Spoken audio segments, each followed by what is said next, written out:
Voilà, donc face au visage, souvent, je vous montre cette couverture de livre d'histoire de l'art.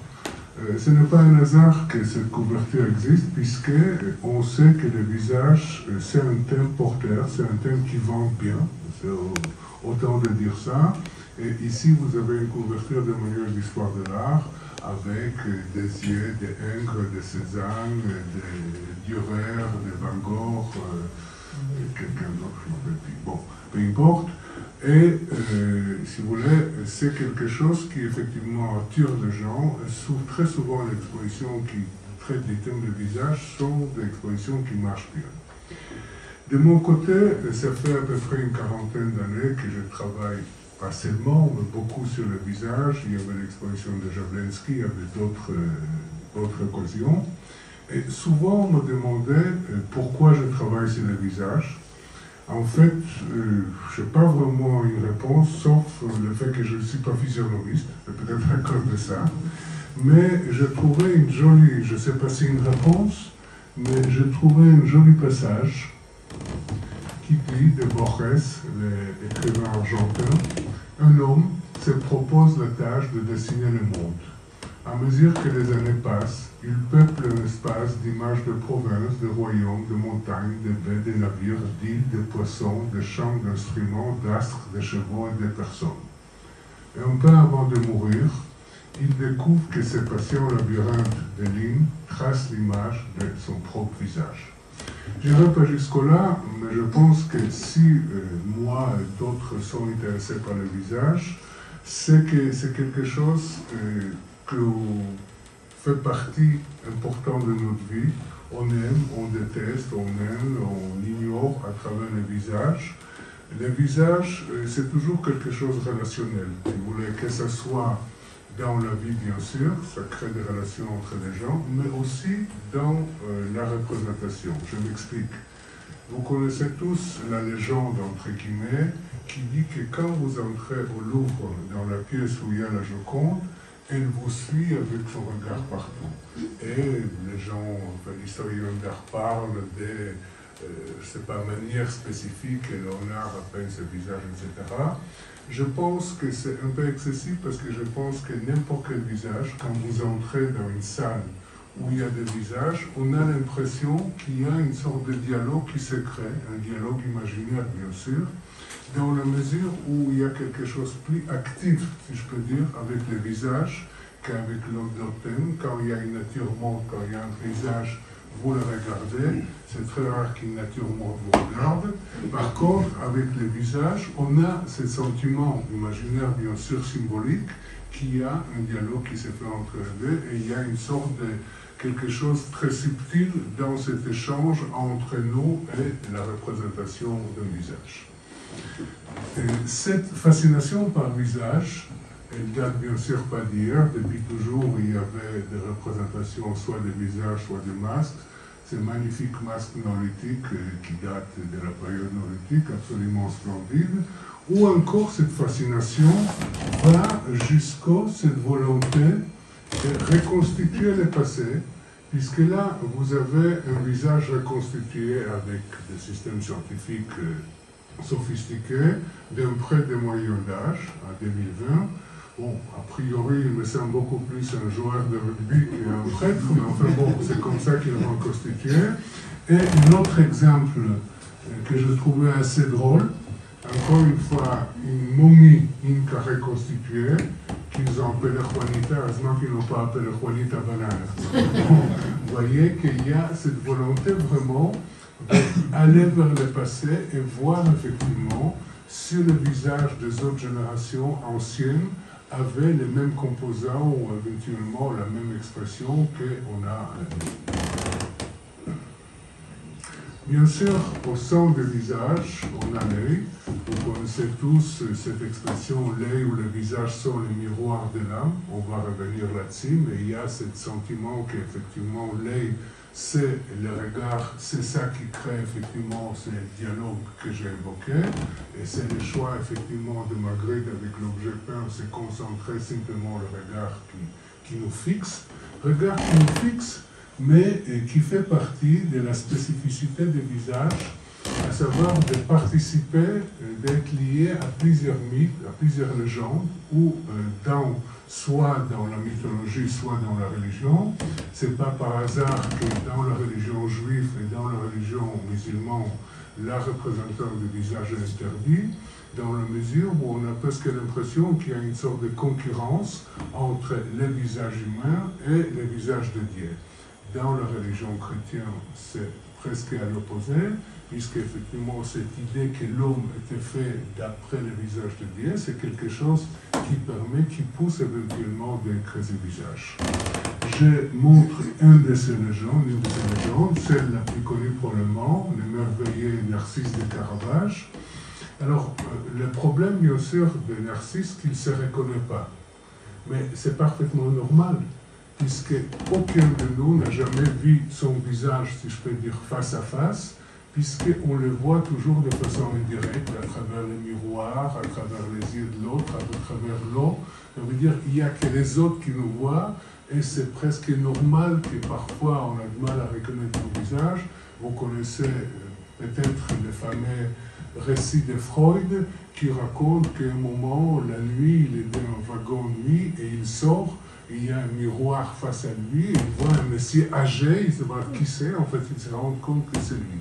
Puisqu'effectivement, on a toujours un écart, comme avec la voix. Quand on attend notre voix enregistrement, on ne le reconnaît pas vraiment. Je pense qu'en partie, c'est la même chose avec le visage. Bien sûr, on le reconnaît, mais il est toujours à l'envers, et c'est les autres qui nous voient réellement. Donc voilà un des mythes Narcisse.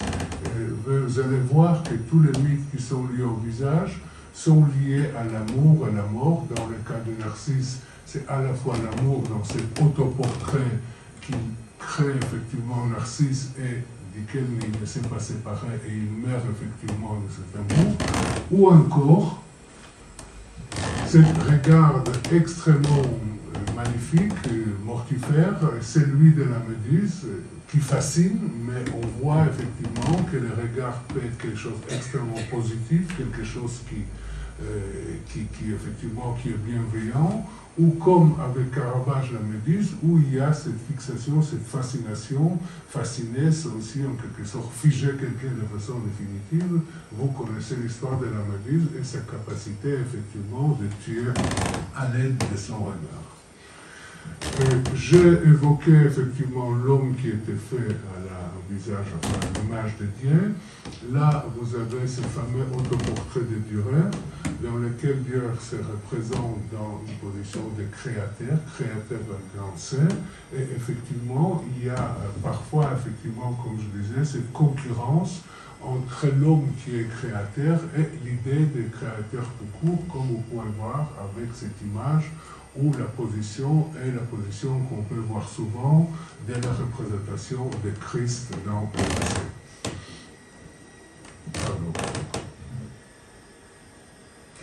Voilà encore une légende, celle de la Véronique ou la Sainte Face. Alors, si vous voulez, vous connaissez l'histoire. Selon la légende, quand Christ monte sur le Golgotha, il y a une femme qui essuie son visage avec les linges et, de façon miraculeuse, ce visage s'imprime sur cette tissu. En quelque sorte, le premier t-shirt imprimé.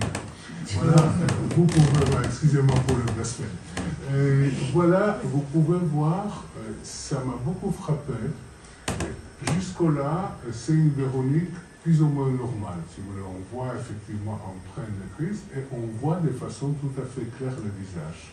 Mais ce qui est fascinant avec ce visage et ceux qui vont suivre, qu'on va trouver déjà quelque chose qu'on va trouver plus tard dans l'art contemporain. Ça veut dire une sorte d'effacement de visage. Voilà les premières. Je ne peux pas vous jurer qu'ils ont été faits dans cet ordre. Mais c'est vrai que ça m'arrange. Voilà le troisième. Vous voyez que les choses deviennent de plus en plus effacées.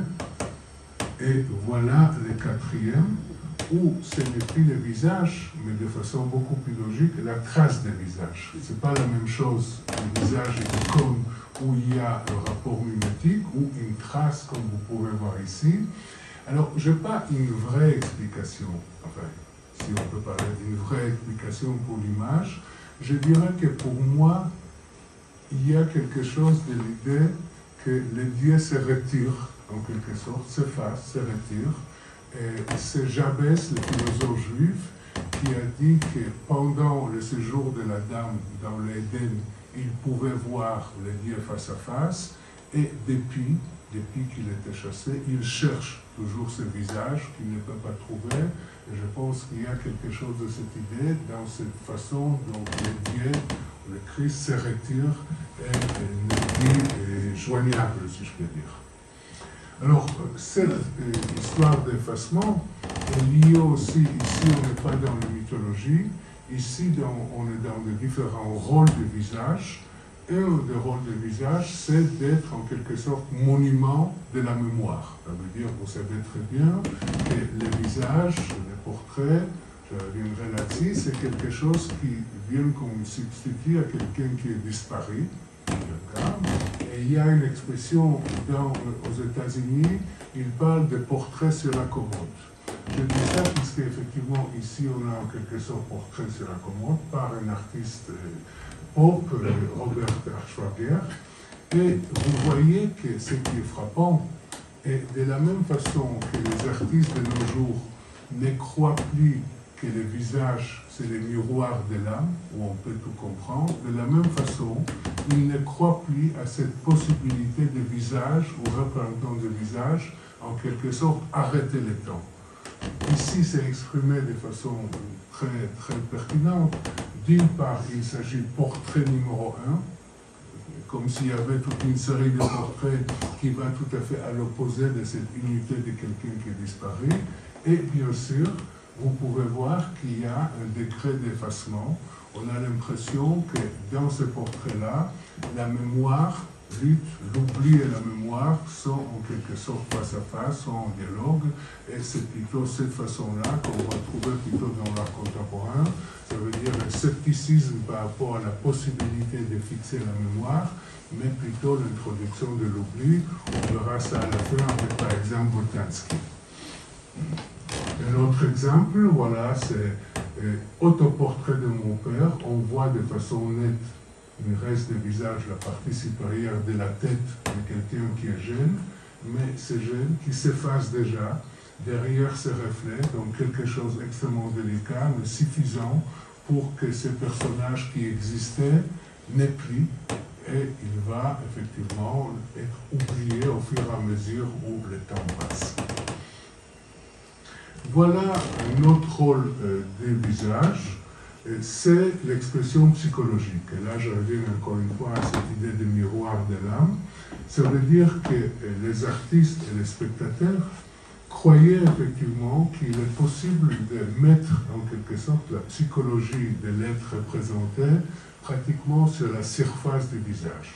Dans le cas de Rembrandt, on a effectivement l'exemple par excellence de cette volonté, effectivement, donner au portrait cette expression psychologique, sans qu'il y ait bien sûr cette idée qu'on peut déchiffrer le visage, puisque c'était ça, en fait, l'idée derrière, qu'à travers cette façon de vraiment sortir la psychologie, sortir l'expression, on peut déchiffrer le visage au point où il y avait toute une théorie quasi pseudo-scientifique qui s'appelait la physiognomonie, qui prétendait, surtout au XVIIIe siècle, mais ça n'a pas disparu complètement jusqu'à nos jours, qu'à travers certaines parties du visage, certaines expressions du visage, certaines fois, on peut déduire quelque chose sur le caractère de la personne, qui est bien sûr absolument ridicule et qui peut aboutir effectivement aux relances racistes.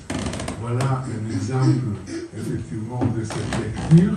Vous pouvez voir ici, c'est une sorte d'alphabet dérivé par un artiste israélien nommé Bruckmann, avec ses différents visages, avec la main devant le visage, mais avec les différentes expressions qui peuvent effectivement créer un dialogue, qui peuvent créer des signes quand il y a un code spécifique qui est donné par les mêmes. Mais quand il n'y a pas un code spécifique, on sait tous que cette idée de miroir de l'âme n'a aucun sens puisque chacun de nous a l'habitude de prendre l'expression selon le contexte, entre guillemets, de prendre le masque. Et cette idée, effectivement, on peut comprendre réellement à travers le visage, c'est en quelque sorte une illusion. Alors, je dis visage-portrait comme si c'était la même chose, comme si c'était des synonymes. Bien sûr, il y a une proximité entre les deux, parce que très souvent, effectivement, c'est le visage qui se trouvait, ou se trouve encore très souvent, au milieu des portraits.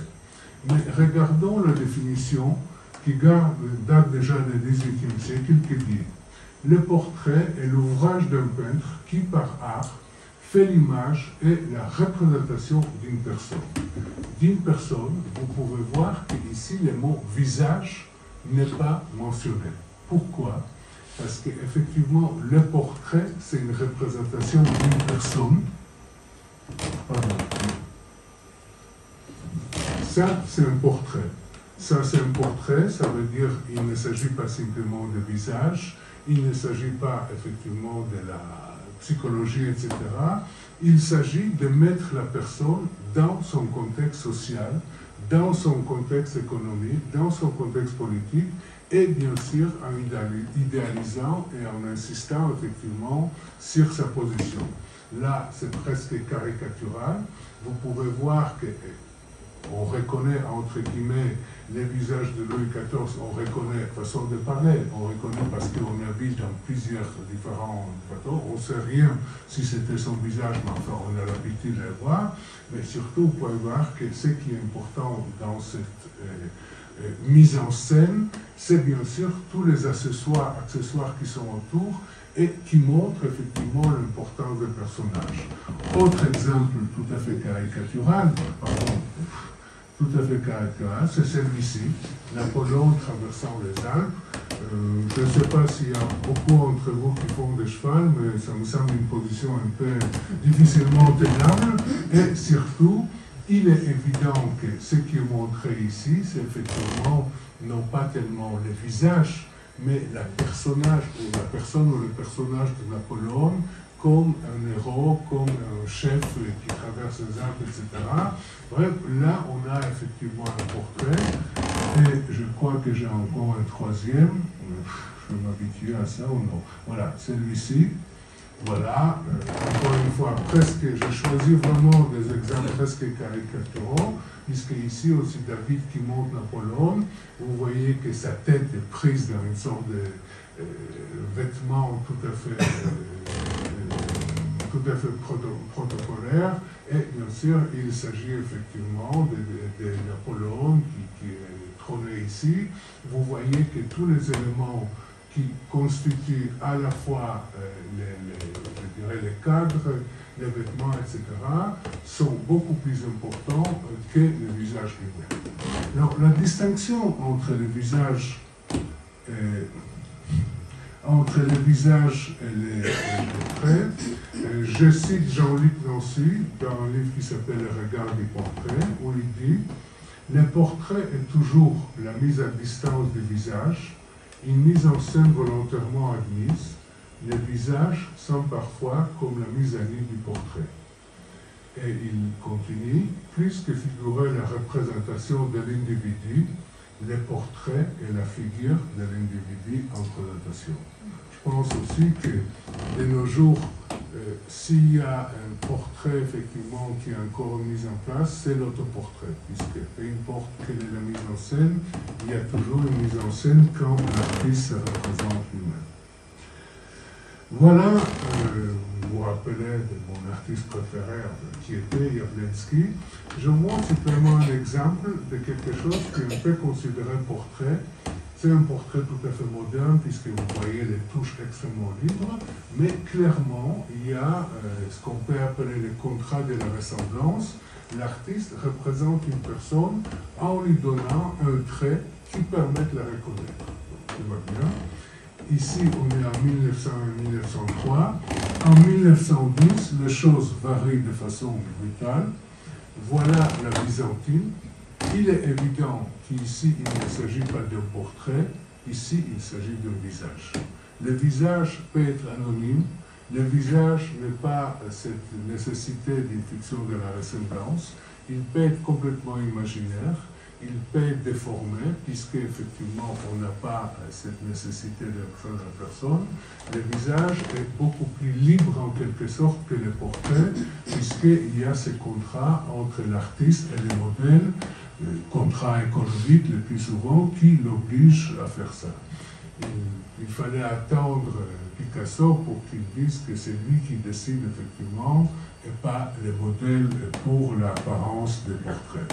Et voilà, je continue encore avec Kandinsky, avec ces têtes dessins où vous voyez qu'on s'éloigne complètement de toute représentation et le visage devient en quelque sorte, on reconnaît qu'il s'agit d'un visage puisque vous savez qu'il suffit de quelques traits et on reconnaît un visage, puisqu'on est tellement anthropomorphique. Je sais que chaque fois, souvent, quand je montrais dans ma classe des tableaux abstraits, les étudiants trouvaient toujours un visage quelque part. Bon, pourquoi pas. Ou encore, pour terminer, simplement un système pour le plaisir, voilà le visage géométrique, ce qu'il appelle le visage abstrait, où on s'éloigne de façon définitive, effectivement, des visages. Mais pour voir de façon plus simple, encore un exemple, voilà Karl Bellmer, artiste danois. Ici, c'est un visage. Il va de soi qu'il ne s'agit pas d'un portrait. Si vous voulez, on va voir qu'au XXe siècle, les artistes s'éloignent de plus en plus de portraits. Certes, il existe encore des portraits officiels. Il suffit de regarder les élections. Donc, on voit des portraits officiels, mais il y a des prises de visage, puisque ça permet effectivement, si vous voulez, je dirais ça comme ça, le visage laisse la place à la peinture, puisque la peinture ou le peintre sont tout à fait libres d'introduire les formes qu'ils veulent sans être obligés de suivre effectivement les traits de la personne représentée.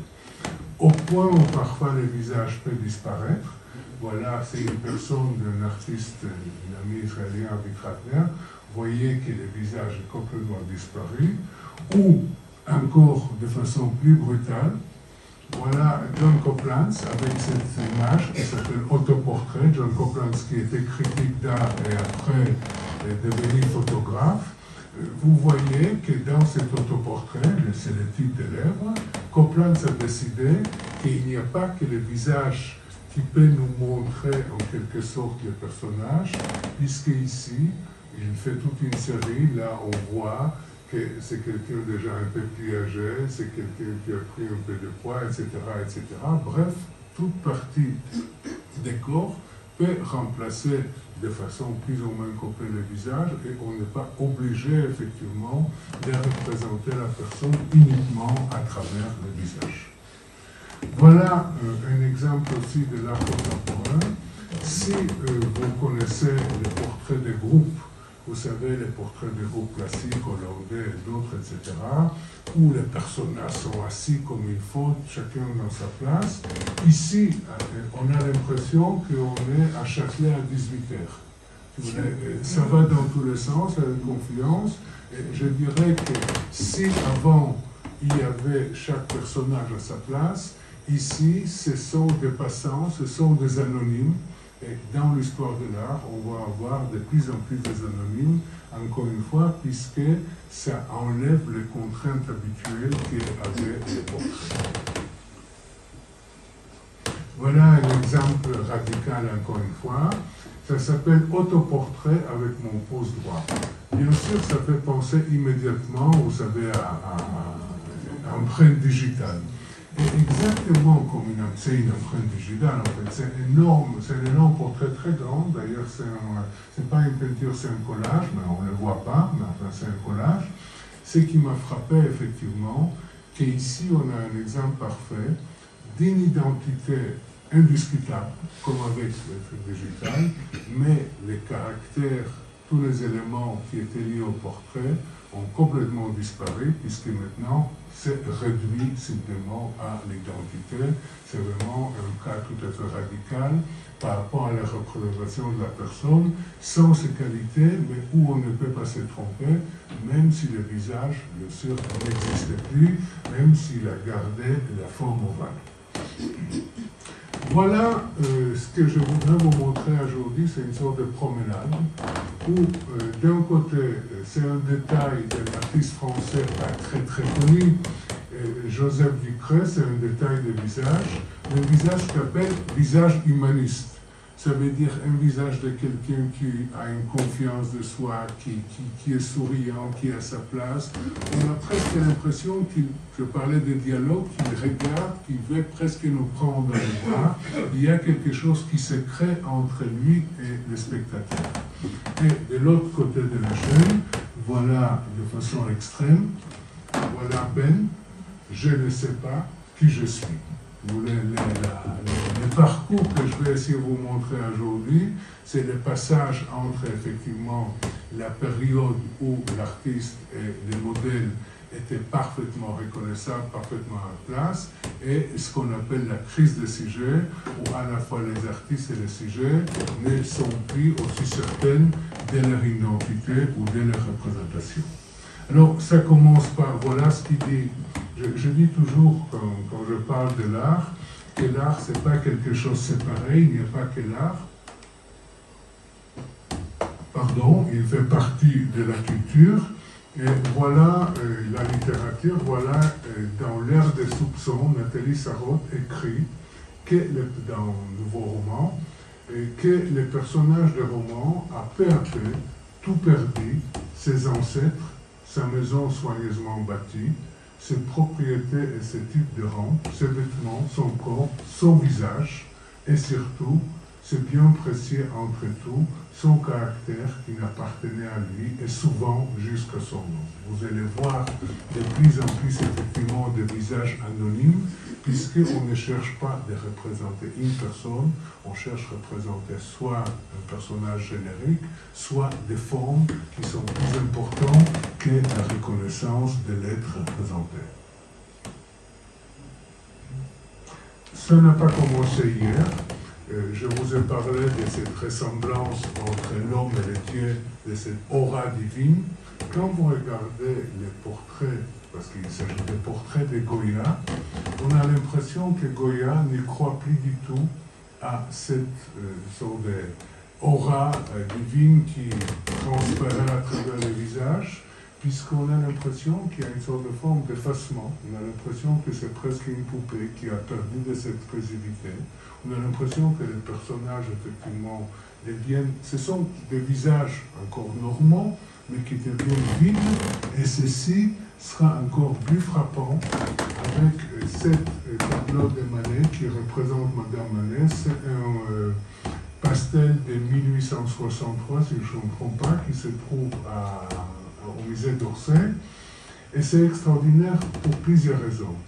D'une part, je ne sais pas, je ne veux pas savoir quel était le rapport entre Manet et sa femme, mais vous voyez qu'ici, elle est représentée comme une sorte d'une poupée vide, avec un visage à moitié effacé.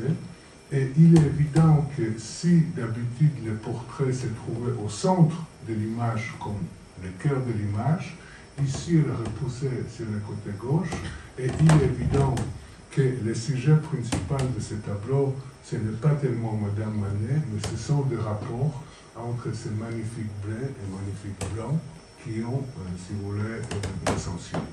Et je pense qu'à la fin du 19e et au début du 20e siècle, quand les artistes commençaient à se concentrer non pas dans le sujet, mais comment peindre, au fur et à mesure, les visages posaient problème, puisque quand il y a un visage dans un tableau, peu importe expressif ou non expressif, on est attiré par le récit, par l'histoire, on cherche à le faire parler, et vous allez voir très rapidement qu'on a presque l'impression qu'il n'y a pas, ça ne coïncide pas entre la démarche vers l'abstraction et effectivement le visage. Le visage va disparaître peut-être plus rapidement que les autres sujets. Alors voilà au début du XXe siècle, le visage se fait attaquer, si je peux dire.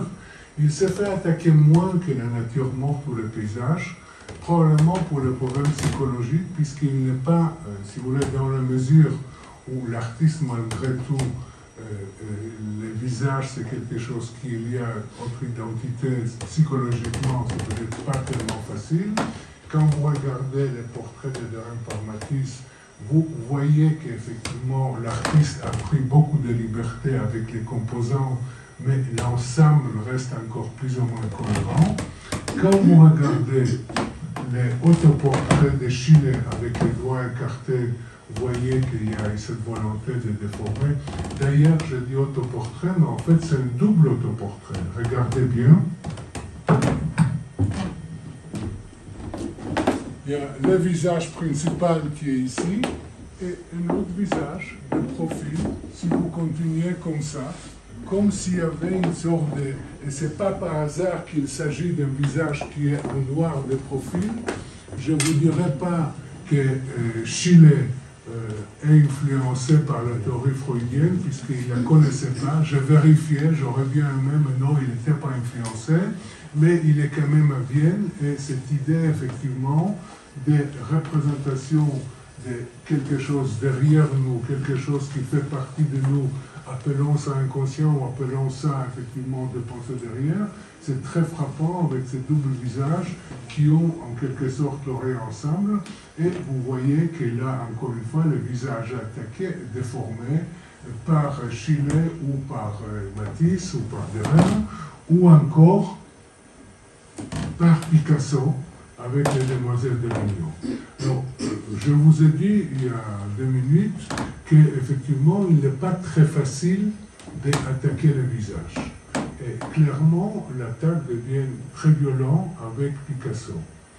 Mais je pense que même Picasso, cet iconoclaste par excellence, avait besoin de passer par des masques pour s'attaquer au visage. Regardez l'image suivante.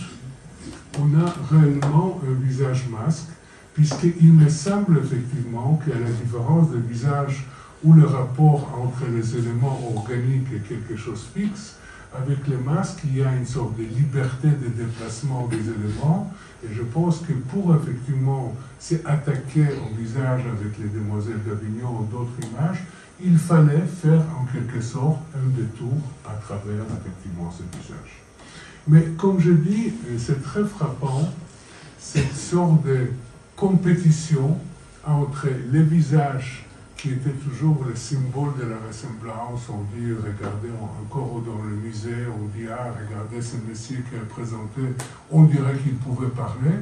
Et d'autre côté, l'abstraction qui va tout à fait dans le même sens. Alors, je m'explique. Voilà un dessin de Mondrian, autoportrait de 1912-1913, dans un système cubiste. Vous voyez que le visage est pris dans ce système cubiste, on a l'impression qu'il est en quelque sorte coincé. Je ne sais pas s'il est à l'aise ou non, mais il est un peu coincé. Peu importe. Et un peu plus tard, en 1917, 4 ans plus tard, de façon extraordinaire, Mondrian, qui était déjà pratiquement en pleine abstraction, puisque regardez ce qu'il a fait la même année, 1917, il fait cet autoportrait, on ne peut pas plus classique. Et on a l'impression, et ce qu'on voit derrière, effectivement, ce sont les tableaux qui commencent à faire dans cette période. Alors, bien sûr, c'est mon interprétation, mais on a presque l'impression qu'avec cet autoportrait classique au premier plan, c'est une façon de la part de Mondrian de dire, voilà, je suis comme ça, mais à partir de maintenant, ce qu'il faut regarder, c'est ça. Si vous voulez, c'est le style, c'est mon style qui va devenir mon portrait. C'est pas mon visage, c'est secondaire, c'est qui compte effectivement ce tableau. C'est son dernier autoportrait, et voilà ce qu'il va faire en ce moment-là, ou ce qu'il va faire plus tard, que vous connaissez tous. C'est fini avec les visages. C'est fini avec les visages, c'est fini avec les portraits. Coïncidence? Peut-être. Mais je vais vous montrer un autre exemple. Vous connaissez tous, je pense, les fameux carrés noirs de Malevich, un tableau abstrait par excellence, bon, une sorte de météore qui tombe du ciel comme ça, Et pratiquement à la même année, un peu plus tôt, en 1914, Malevich fait ce tableau qui s'appelle Éclipse partielle avec Mona Lisa. Je ne l'explique pas en détail, c'est trop compliqué, c'est pas trop compliqué, ça prendra le temps. Mais vous voyez que dans ce tableau-là, il y a clairement des éléments abstraits, avec éventuellement déjà quelque chose qui va vers ce carré noir qui ne va pas être après. Et quelque part au milieu, il y a la Joconde. Je vous montre les détails, mais la Joconde, elle est barrée. Elle est barrée, si vous voulez. C'est symbole par excellence de la ressemblance dans l'Occident est barré, et non seulement un barré, en russe, ce qui est marqué au-dessous, c'est appartement à louer. Ça veut dire, bon, il y a un changement, si vous voulez, on a presque l'impression, enfin, en quelque sorte, les deux choses ne peuvent pas coïncider parce qu'ils sont en quelque sorte à l'opposé au niveau de la ressemblance, au niveau du rejet de la réalité. Et ce qui est marrant quand même, c'est à la même année, en 1915, Malevich fait ce tableau dans le style qu'on appelle le suprématisme, une sorte de, je dirais, abstraction géométrique pour aller rapidement, mais il y a un sous-titre, autoportrait en 2 dimensions, une manière de dire encore une fois, comme je disais pour Mondrian, qu'à partir de maintenant, c'est le style, son style, qui va effectivement être sa représentation et non pas ses visages. Mais ce qui est encore frappant avec Malevich, c'est pour des raisons politiques, à partir de 1917-18, on commence effectivement à les regarder pas très positivement, un peu plus tard, j'exagère un peu, à partir des années 20, on commence à regarder pas très positivement la peinture abstraite, et Malevich est obligé de faire un retour vers la figuration, et voilà ce qu'il fait à la fin de sa vie, pas tout à fait, mais 1933, un autoportrait extrêmement traditionnel, de la même façon que Mondrian a fait les siennes. Ok, mais si vous regardez bien, et je ne peux pas le soulever, en bas, là où il devait être la signature, il y a un petit carré noir. Ça veut dire une façon de dire, ok, je suis obligé pour des raisons idéologiques, politiques, etc., de revenir au visage, mais ma signature, ça veut dire moi, c'est ce tableau abstrait que j'ai fait il y a 15-18 ans, qui est le carré noir sur noir. Ok, je fais un saut, excusez-moi, je fais un saut dans le temps, puisque bon, il est évident que ce que je dis est tout à fait général. Il est évident que dans les années 20-30, les visages n'ont pas disparu, mais je dirais que le style dominant était malgré tout l'abstraction, et tout existe, mais ce qui était effectivement privilégié par l'histoire de l'art, par les historiens ou par les artistes, c'était plutôt des éléments qui se sont éloignés de la représentation du visage. Si on regardait Elion, par exemple, dans les années 30, il est totalement abstrait, après ça change. Je saute après la Seconde Guerre mondiale, avec ce que Henry James appelle l'imaginaire du désastre, et avec une série des artistes qui reviennent au visage, puisqu'ils ont besoin, en quelque sorte, de représenter toutes ces tragédies, toutes ces horreurs, mais le visage qui est bien sûr défiguré. Et défiguration, vous connaissez tous que le mot figure pour le visage en français, et je pense que le mot défiguration est tout à fait parlant. Bien sûr, le plus connu, c'est effectivement Bacon, c'est celui à la fois le plus choquant, le plus pour le public de façon générale, et je dirais, si je peux me permettre, le plus efficace en quelque sorte. Vous savez que quand il a commencé ce tableau, il était traité d'anti-humaniste, etc., etc. Et je peux comprendre, si vous voulez, que cette façon de s'attaquer au visage crée des réactions de ce type-là. Mais moi, je pense plutôt le contraire, que justement, cette façon de s'attaquer au visage, c'est une manière, effectivement, de s'attaquer à toute cette horreur de la Seconde Guerre mondiale, et, si vous voulez, de dire qu'on ne peut plus faire les mêmes visages qu'on faisait avant, puisqu'on a traversé d'autres choses, que ce soit les guerres cassées avant et après la Seconde Guerre mondiale. Je vous montre quelques Bacon. même plus visage, c'est une tête animale, puisque vous voyez qui est concentré, ce ne sont pas les yeux qui sont complètement disparus, mais les dents, la bouche, ce qui est le plus, je dirais, le plus violent dans le visage ou dans la tête. Ça s'appelle headstone, tête. Ou ces cris extraordinaires de Bacon, avec la série qui représente le pape et qui était souvent comparée par la suite au procès d'Eichmann, mais les artistes ne sont pas prophètes, donc bon, je pense que c'est peut-être pas évident. En fait, la source d'influence de Bacon, voilà, il est ici, c'est la fameuse mur hurlante dans le cuirassier Potemkin. Vous savez peut-être que Bacon a travaillé très souvent à partir des images, et celle-ci était une de ses images préférées.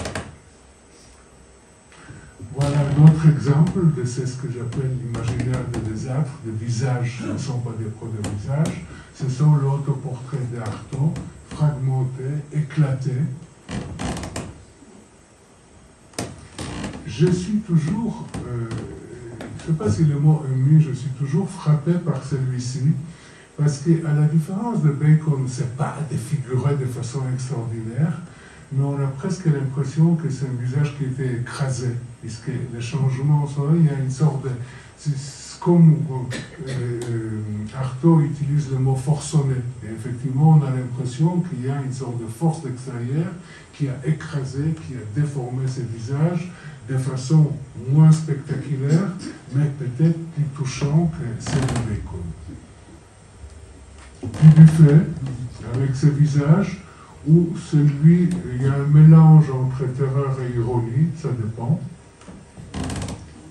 Ce n'est pas le cas des Fautrier, avec la grande tête tragique, et avec, vous savez, toute la série des otages qui renvoient directement, effectivement, aux otages de la Seconde Guerre mondiale, qu'il a vu.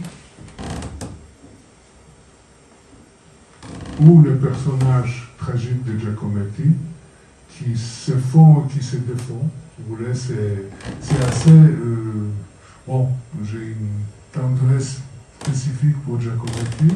Je suis toujours absolument ébloui comment ces apparitions arrivent, sortent, peuvent disparaître de l'un à l'autre à travers cette façon de mélanger des lignes qui font toujours... Vous savez, le principe de Giacometti, ce n'est pas trop être ressemblant, mais être quand même. Donc il y a ces jets entre les deux. Et je vous montre simplement pour le plaisir.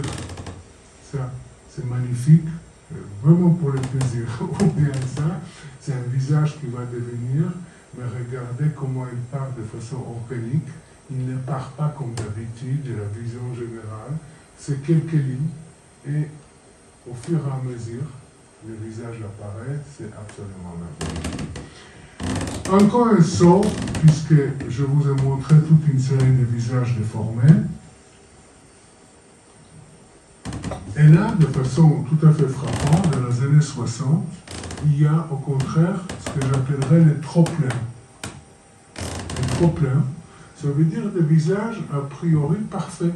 Si vous voulez, tout va bien, on reconnaît parfaitement Kennedy, sauf qu'il s'agit de pop art, et je dirais que l'ironie et la dérision passent par le fait qu'on a l'impression qu'il s'agit de visages qui sont totalement artificiels.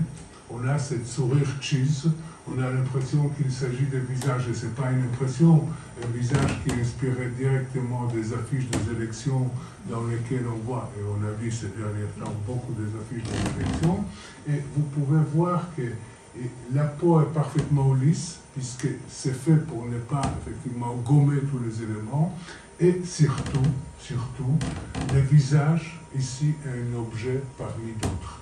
Il n'a pas sa place centrale, certes il est dans une place importante, mais vous pouvez voir qu'il y a en même temps l'alimentation, qu'il y a en même temps effectivement la voiture, il y a l'arc-en-ciel, bref, il y a toute une série de thèmes qui font partie des éléments, et le visage est montré glorieusement, mais glorieusement, en même temps, de façon parfaitement ironique, puisque visiblement, il ne fait pas qu'un parti, c'est un objet parmi d'autres, c'est un parmi d'autres où ça devient simplement un sigle, ce n'est plus une personne, c'est une représentation, c'est un masque, c'est un visage qu'on refait 10 000 fois, millions de fois, etc., et qui a perdu, si vous voulez, pour nous, une des caractéristiques principales du visage, c'est qu'il est totalement unique, singulier, il n'y a pas d'autre.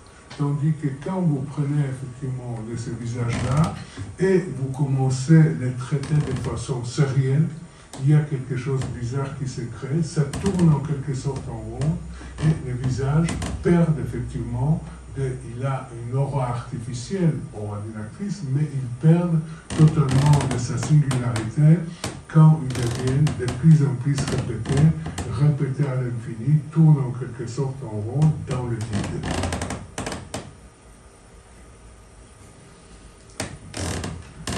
J'ai évoqué avec Goya déjà une sorte de, je dirais, effacement de toute expressivité. Avec le visage de Popard, on a l'impression que l'expression est tout à fait effacée. Il y a quelque chose de parfaitement neutre, il n'y a rien d'expressif. Ici, c'est parfaitement appuyé, accentué à la fois à travers cette peau impeccable qui a l'air d'une sorte de surface abstraite, et bien sûr à travers les lunettes qui accentue effectivement cette, je dirais, refus de toute expressivité, ou encore en photographie, avec par exemple des portraits, et là on revient au portrait, mais portraits anonymes, si vous voulez, puisque quand Thomas Ruff fait ses portraits, ce sont des personnes, on ne saura jamais de qui il s'agit, puisqu'il choisit de façon tout à fait anonyme, et vous pouvez voir que lui aussi, quand vous voyez des œuvres de Thomas Ruff, c'est jamais d'une manière isolée, ils font toujours une série comme une sorte d'une volonté de dire que chacun peut remplacer un autre et qu'il n'a pas vraiment sa spécificité propre, et bien sûr, ils sont tous totalement inexpressifs. Thomas Ruff est peut-être le cas le plus frappant de l'école allemande, de l'école de Düsseldorf, où il y a d'autres, bien sûr, des photographes plus connus. Mais de façon générale, voilà ce qu'ils disent les artistes, et en l'occurrence des photographes et un artiste, enfin un peintre. Dans la série de portraits, dit Thomas Ruff, je ne m'attache pas à la singularité d'individus, chacun les représente tous. Il y a quelque chose parfaitement générique, complètement, je veux dire, indifférent de la part de l'artiste. Il n'y a pas cette empathie, ce rapport avec ça. Il y a une sorte de volonté de garder une distance. Voilà ce qu'il dit Valérie Bellin, une photographe très connue française. C'est la surface qui m'intéresse. Mes sujets sont des êtres, donc la plastique prend le pas sur l'intériorité. Refus total, effectivement, de toute technologie. Et Jamel Tata, que vous connaissez, les peintres français, qui dit « L'image projetée n'a pas de sensation, c'est moi qui les mets quand je peins, ils ont tout ma sensation, pas la leur. » Ça veut dire les artistes, c'est lui qui est le directeur, c'est lui qui les mettait en scène, et quand il décide de vider le visage, comme par exemple ici, avec ce tableau très connu, qui est très grand, qui s'appelle Les Femmes d'Alger, qui date de 1903, de Jamel Tata, on a la même personne qui est répétée à l'infini. Encore que, quand je regarde les œuvres de Jamel Tata, et je sais qu'il est, c'est une génération algérienne, je sais que le tableau s'appelle Femmes d'Alger, je soupçonne toujours qu'il ne s'agit pas d'une simple répétition, mais il s'agit d'une image d'une foule. Ce n'est pas tout à fait la même chose, mais c'est une interprétation, et je ne suis pas certaine que c'est justifié, mais je le vois un peu autrement. L'exemple qui m'a toujours le plus frappé, qui me semble le plus, je peux dire, si vous voulez, a priori, on a l'habitude de trouver les images de Bacon comme terrifiantes ou d'autres artistes, Fautrier, etc. Et à juste titre par rapport à notre sensibilité. Moi, je trouve l'image la plus terrifiante, celle-ci, par son côté extrêmement dérisoire. Ça s'appelle les portraits, ou la leçon de français. Il y a un double plus, excusez-moi, j'ai oublié de mettre le plus. Et ici, pour utiliser un mot à la mode, c'est vraiment une déconstruction du visage. Puisque vous voyez, pour effectivement l'art et reverse qui est anti-sport, un visage, ce n'est rien d'autre que le chevet, le front, le sourcil, l'œil, le nez, etc. Ça n'a rien de divin, ça n'a rien d'expressif, etc. Ce sont deux morceaux qui sont mis ensemble. Et il est frappant que pratiquement dans la même période, c'est Sartre, quand il parle d'Archimboldo, quand il parle effectivement de cette décomposition des fruits, il dit finalement, qu'est-ce qu'ils font nos artistes? Ils mettent un morceau de viande qui est le nez, un morceau de viande qui est la bouche, etc. Bref, je dirais une sorte de désincarnation, une façon de laïcisation totale des visages qui perdent effectivement toutes les promesses qu'on lui a données pendant des siècles et deviennent, je répète encore une fois, un objet parmi d'autres. Et je trouve qu'avec ces images-là, qui est a priori très innocente, il y a cette déconstruction qui est poussée à l'extrême. Pour moi, c'est quelque chose de presque effrayant. Effrayant sont ces images-là, parlant d'inexpressibilité, mais là, je vous montre quand même quelques images que, malgré tout, les artistes croient à certaines fonctions politiques qui restent au visage. Puisqu'ici, avec ce double portrait qui s'appelle La Grande Famille, il s'agit d'un peintre chinois, il est évident qu'il y a quelque chose extrêmement grinçant, extrêmement ironique par rapport à la société chinoise.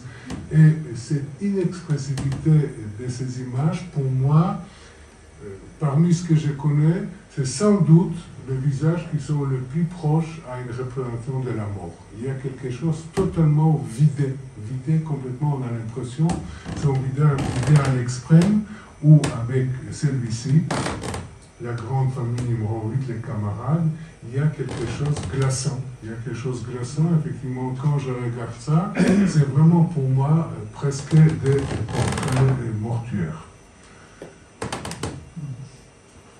Alors, je disais qu'il y a des artistes qui utilisent quand même encore le visage, le portrait, comme un outil expressif, soit dans une sorte d'inexpression poussée à l'extrême, comme vous le voyez, ou avec vraiment un contexte politique, puisque ici, Simonati, c'est un artiste américain qui a une bourse à Dresde, et il a regardé dans les archives des Juifs disparus à Dresde, et il projette pendant quelques heures sur le train à Dresde. Le choix de Dresde n'est pas un hasard, puisque c'est à la fois effectivement la ville victime allemande qui était bombardée énormément, mais ici vous avez une sorte de sentiment d'effacement avec ce visage, une volonté, je dirais en quelque sorte, garder une mémoire, même si pendant quelques heures, en utilisant ces archives et en les projetant effectivement à l'extérieur. Un autre exemple de même travail est celui-ci, ça s'appelle Portrait de l'exil. Et là, Simonati a projeté ces images à côté de Copenhague, dans un endroit où il y avait des exilés qui passaient, pas seulement des Juifs. Il a voulu effectivement échapper à cette volonté qu'on le lie seulement avec l'Holocauste. Il s'agit d'exiler de façon tout à fait générale. Et quand vous regardez cette projection, on a l'impression que ce visage qui est produit sur complètement éphémère sur l'eau, c'est presque comme une sorte de carte géographique de cet Europe sur lequel erraient les exilés pendant la Seconde Guerre mondiale. Rappelez-vous ce que je vous ai dit par rapport à mémoire et oubli.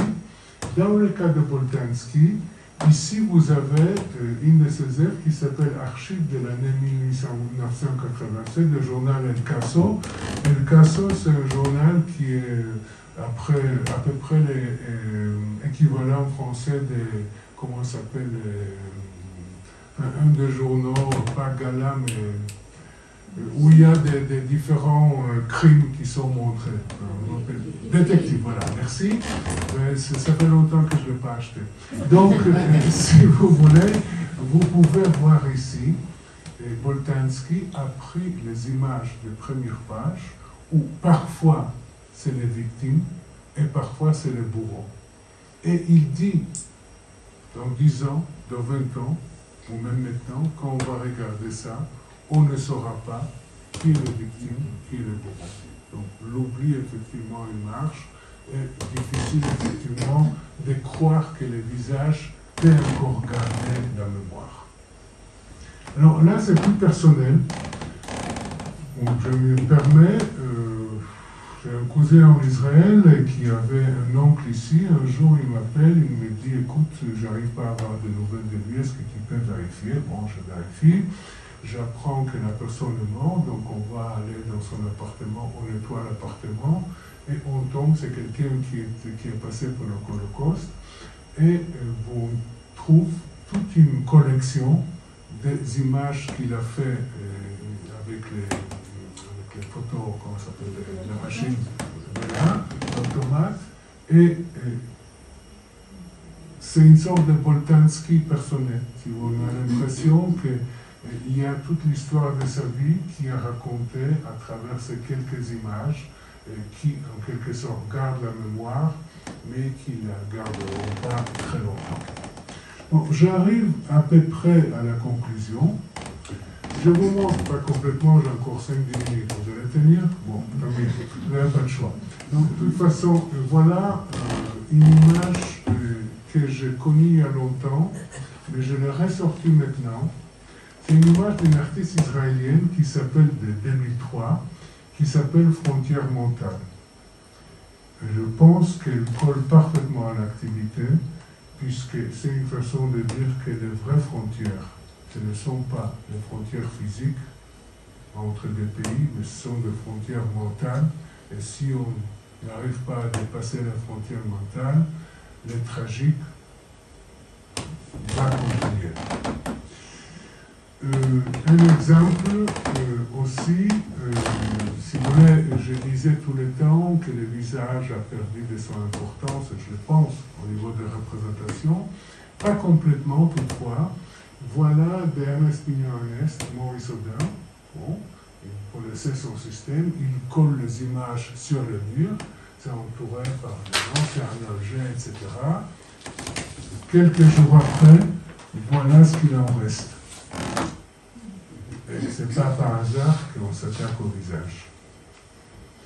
Et une œuvre d'Yitzhak Goldberg, c'est pour ça que la photo est vraiment pas terrible. J'étais à la Biennale il y a une dizaine d'années, et c'était une grande exposition qui s'appelait La rencontre entre l'Orient et l'Occident. On voyait les clichés habituels, pape, etc., etc.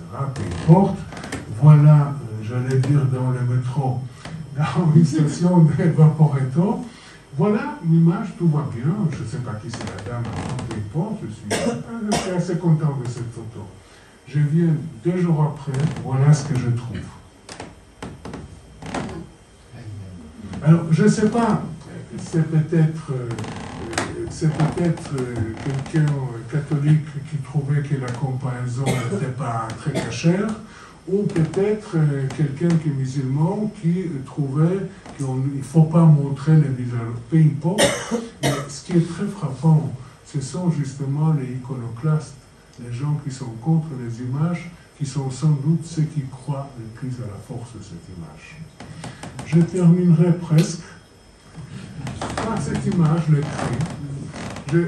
Je montre le cri puisque, si vous voulez, pendant très longtemps, 19e, première partie du 20e, c'était l'image par excellence, effectivement, des réactions face au monde. Et on trouve encore en Afrique l'équivalent de ça, il s'agit d'un artiste africain. Je crois que chez nous, à travers toutes les images qu'on voit à la télé, les journaux, etc., il y a une sorte d'inflation. Et je pense que des images qui crient, des images qui s'expriment avec des pathos, ça fonctionne maintenant moins bien que les images comme celle-ci, que j'appelle les litotes, si vous voulez, des secrets de silence, comme celle de l'art et reverse, Prémonition du vent, où vous pouvez voir une sorte de silence, mais un silence effectivement qui fait réfléchir et ne nous attaque pas comme effectivement tous les réseaux qu'on a autour de nous. Je terminerai par des choses. Premièrement, au début, je vous ai lu un passage de Borges. Là, je vais vous lire un passage de Artaud, qui était écrit pour une exposition qu'il a fait en 1947. Voilà ce qu'il écrit. Depuis 1000 et 1000 ans, en effet, que le visage humain parle et respire, on a encore comme l'impression qu'il n'a encore commencé à dire ce qu'il est ou ce qu'il fait. Les traits du visage humain tels qu'ils sont, car tels qu'ils sont, ils n'ont pas encore trouvé la forme qui l'indique et désigne, mais du matin au soir, et au milieu de 10 000 rêves, ils pilonnent comme dans le creuset d'une palpitation passionnelle jamais laissée. Ce qui veut dire que le visage humain n'a pas encore trouvé sa face. Alors, dernière image, ou peut-être une manière de trouver une face, ce n'est pas un diptyque, c'est un tableau entier, ce n'est pas en deux parties, c'est un tableau de Pollock qui s'appelle Portrait et rêve. Alors, je ne sais pas, je ne suis jamais certaine comment il faut l'interpréter, puisque clairement sur la gauche, c'est le style Pollock, en quelque sorte son portrait stylistique, et d'autre côté, c'est un portrait, c'est un rêve, ou peut-être un rêve de Pollock, de pouvoir effectivement exprimer à vous ce visage par son style à lui. Merci.